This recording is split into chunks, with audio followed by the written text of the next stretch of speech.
Syafruddin Prawiranegara merupakan sosok yang lahir di Serang, Banten pada 28 Februari tahun 1911. Syafruddin sempat menjabat sebagai Menteri Keuangan, Perdana Menteri, Wakil Perdana Menteri, dan Gubernur Bank Indonesia.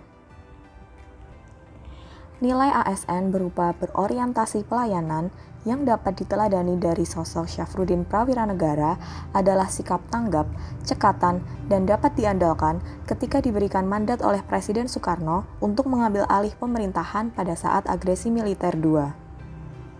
Nilai akuntabel dari Syafruddin Prawiranegara adalah sikap bertanggung jawab dengan berani dan amanah dalam mengambil kebijakan moneter berupa kuning Syafruddin. Kebijakan tersebut cukup berani dalam mengatasi situasi ekonomi yang terpuruk berupa utang yang menumpuk, inflasi tinggi, serta harga yang melambung. Kemudian, sikap kompeten yang ditunjukkan oleh Bapak Syafruddin Prawiranegara adalah beliau sangat berkompeten dalam bidang hukum serta bidang moneter. Beliau memulai sekolah dari sekolah dasar sampai dengan sekolah S2 di zaman tersebut atau sekolah untuk gelar master.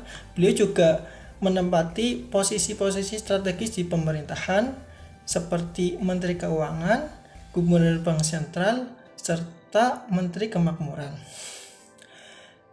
Untuk nilai harmonis yang dapat kita ambil dari Bapak Syafruddin adalah beliau sangat religius, beliau mencintai agamanya sendiri dan mencintai umat lintas agama. Beliau sangat toleran terhadap perbedaan yang ada di masyarakat. Nilai loyal dari Syafruddin dapat dilihat saat beliau bekerja untuk redaktur di Surat Kabar Suara Timur dan mengetuai Perserikatan Perkumpulan Radio Ketimuran antara tahun 1940 dan 1941. Pada saat tersebut, beliau tidak setuju dengan tuntutan-tuntutan yang moderat atau menuntut otonomi yang lebih di Indonesia dalam petisi Sutarjo pada tahun 1936. Karena apabila petisi tersebut disetujui, hal tersebut seperti menggambarkan bahwa Indonesia telah tunduk pada Belanda. Lalu pada saat perjanjian Romroijen, meskipun pada awalnya beliau tidak setuju atas hasil perjanjian Romroijen tersebut, Syafruddin pada akhirnya menerima hasil perjanjian dengan alasan demi persatuan nasional. Lalu selanjutnya adalah nilai adaptif dari Syafruddin dapat dilihat saat Syafruddin bergerak dengan cepat pada saat pendirian pemerintah darurat Republik Indonesia di Bukit Tinggi. Dan untuk memastikan tetapnya ada pasokan makanan dan senjata untuk pasukan gerilya di Sumatera, Syafruddin mendirikan suatu badan khusus yang memiliki wewenang atas perdagangan dari pantai timur Sumatera.